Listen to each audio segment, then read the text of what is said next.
Baik, di pertemuan ke-12 ini kita akan bahas mengenai metode transportasi ya, khususnya untuk metode aproksimasi Vogel ya.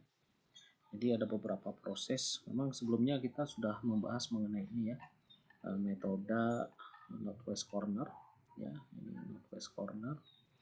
Kemudian yang kedua adalah metode least cost ya, menggunakan least cost ya, mencari nilai yang terkecil dulu ya, biaya yang terkecil dulu ya. Kemudian yang ketiga kita menggunakan metode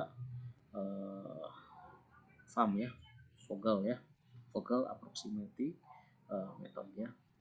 Nah, uh, untuk Vogel ini ya ada beberapa proses yang harus kita lakukan ya supaya berjalan dengan baik.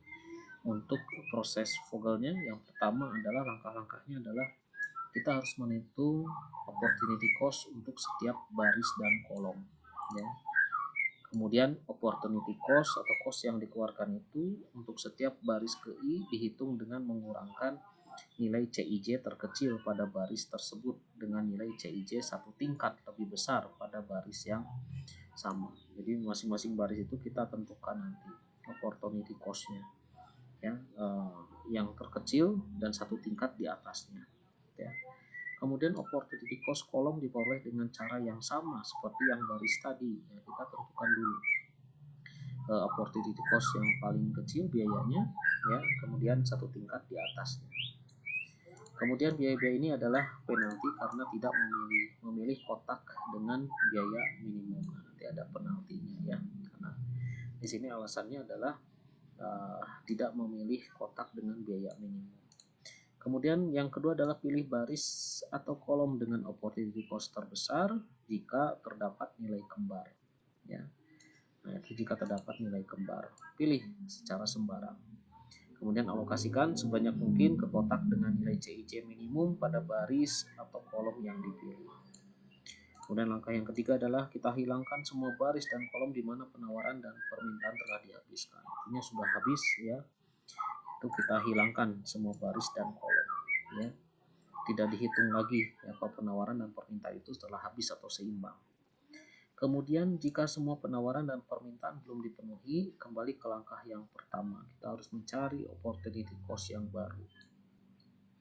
Nah, kita misal di sini punya solusi awal dengan menggunakan metode FAM ya. Ini sama dengan yang kasus sebelumnya untuk yang least cost dan Northwest Corner ya. Nah, sekarang kita gunakan untuk solusi awal dengan metode Vogel ya.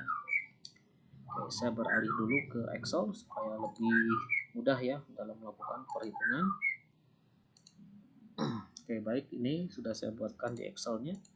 Langkah yang pertama adalah kita harus mencari setiap baris ya, baris ini ya, mana yang memiliki opportunity cost atau biaya yang paling kecil ya. Nah, kalau kita lihat di sini untuk pabrik kue, ya misalkan di sini untuk pabrik kue ya. Nah, ini total cost yang ada di sini atau cost yang paling kecil itu adalah 5 ya. Adalah 5. Kemudian untuk di atas 5 ya, untuk di atas 5 itu cost satu tingkat di atas 5 itu adalah 6 ya. Maka di sini adalah selisihnya yang harus kita masukkan ke dalam penalti ya. Oke, kita buat dulu di sini supaya tidak diarsir, ya, tidak membingungkan. Ya. Nah, berarti kita pilih yang ini ya, 5 dan 6. 5 dan 6 ini mempunyai selisih 1 di sini. Ya, kita punya selisih 1. Oke, kita buatkan dulu untuk selisih baris ya. Selesaikan dulu untuk selisih baris. Kemudian baris yang kedua di sini. Ya, baris yang kedua kita lihat ya, total cost yang paling kecil adalah 10 ya. 10 satu tingkatnya adalah 12 ya, bukan 15. Kalau 15 paling besar. Satu tingkat dari yang terkecil ini ya 10 berarti 12, 10 dan 12 berarti selisihnya adalah 2. Kemudian baris yang ketiga kita lihat yang terkecil itu adalah 3 dan satu tingkatnya adalah 9. Nah, berarti yang kita pilih adalah 3 dan 9 ya, berarti selisihnya adalah 6 di sini. Masukkan 6. Oke, kemudian ini sudah habis ya, barisnya, kemudian kita buat yang kolom. Caranya sama seperti yang tadi, ya kita tentukan di situ nilai terkecilnya. Nilai terkecilnya adalah 3, ya 3, satu tingkatnya adalah 8, berarti selisihnya adalah 5. Kemudian untuk baris kolom yang kedua, ya, kolom yang kedua adalah terkecilnya, cosnya adalah 5, satu tingkatnya adalah 9, maka selisihnya di sini adalah 4. Kemudian yang ketiga, kolom yang ketiga, ya kita lihat di sini yang terkecilnya adalah 6 dan satu tingkat di atasnya adalah 10, maka selisihnya adalah 4. Nah, dari sini, ya dari selisih penalti ini, ya selisih baris dan kolom ini, kita tentukan mana yang paling besar selisihnya.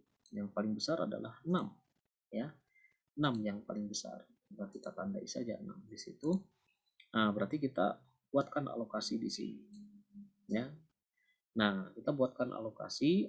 Nah, namun Anda harus ingat di situ, untuk alokasinya kita tentukan nilai kos terkecil.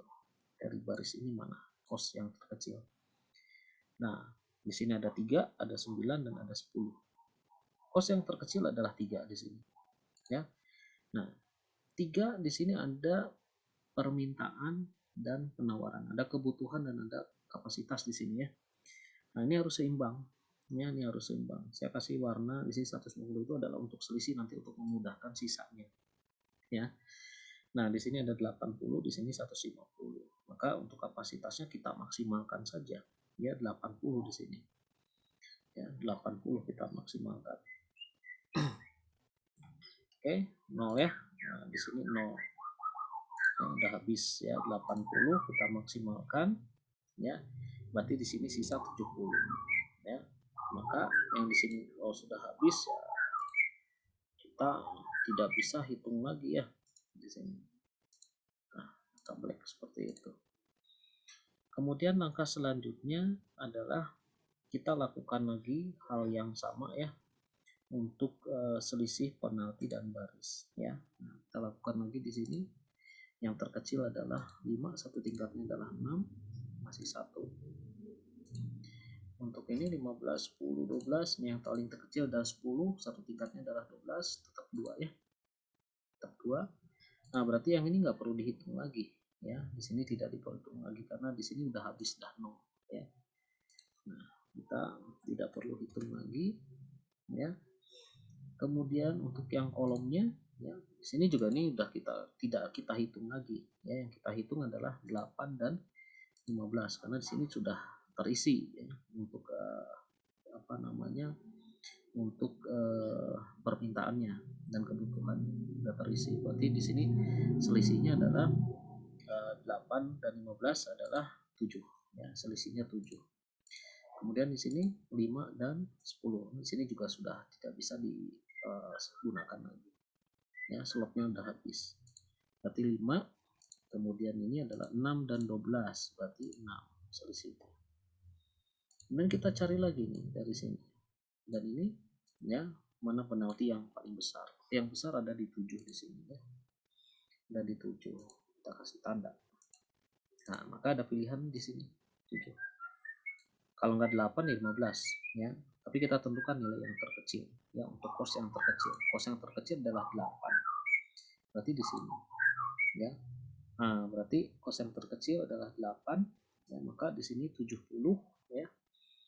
70, sisanya 70 untuk yang kolom ini, dan baris ini masih 120 sisanya.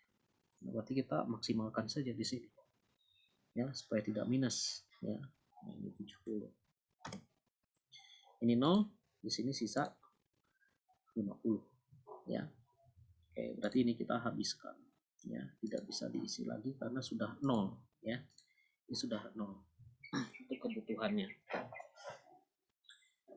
Oke, kemudian langkah selanjutnya adalah kita buat yang ketiga, ya. Langkah yang ketiga kita buat dari sini lagi, ya. Nah, berarti ini kita tidak gunakan, ya, karena sudah diisi. Tetap, ya, 5 dan 6, 1. Kemudian yang ini 10 dan 12, ya, 2. kemudian yang ini sudah habis ya, tidak bisa digunakan lagi ya, tidak dihitung. Oke, kemudian yang ini juga tidak dihitung ya, sudah habis. Kemudian untuk yang ini 5, kemudian yang ini 6 ya, kita buatkan. Nah, oke, dari sini kita tentukan lagi mana yang paling besar ya, yang paling besar penaltinya. Yang paling besar penaltinya adalah 6 ya, 6 paling besar. Maka kita tinggal pilih di sini ya, mana cost yang paling kecil di antara 6 dan 12 itu kan sisanya ya. Cost yang paling kecil. Cost yang paling kecil ada di 6 ya, ada di 6 di sini. Nah, kita tentukan lagi di sini ya. Ini sisanya adalah 50 ya untuk di sini. Sedangkan di sini 60. Ya, berarti kita maksimalkan di 50 supaya tidak ada minus. 50 ini udah habis ya, udah habis, berarti di sini juga udah habis, tidak bisa dilakukan perhitungan. Sudah 0 ya. Oke, sudah 0. Nah, kemudian langkah selanjutnya bagaimana?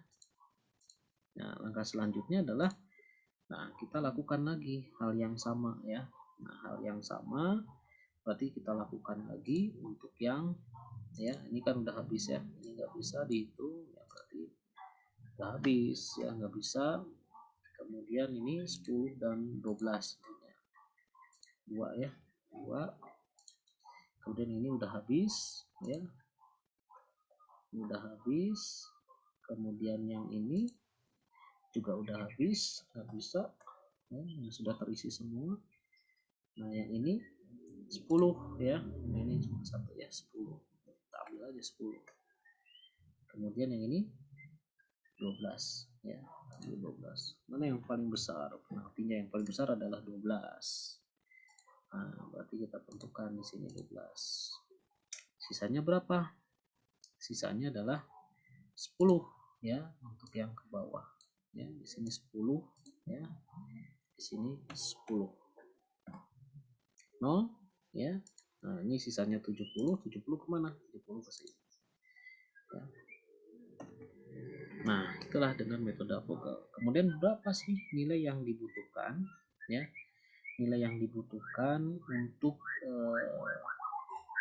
biaya transportasi dengan menggunakan metode Vogel ini ya. Nah, jadi yang dibutuhkan adalah tinggal kalikan saja di sini ya, sama dengan ya, nah, berarti 70 ya, berarti dikali 8 ya, ditambah tambah 50 dikali 6 ya, kemudian tambah oke, 70 dikali 10 ditambah 10 dikali 12 ditambah 80 dikali 3 ditambah udah beres ya, ada lagi. Nah, ini hasilnya adalah 19.020 ya, 19.020 rupiah yang harus dikeluarkan dengan menggunakan metode Vogel gitu ya. Ini totalnya, total biaya ya, total biaya transportasi ya, total biaya transportasi. Apakah biaya ini masih bisa ditekan ya, atau dioptimasi ya? Nah, masih bisa ya.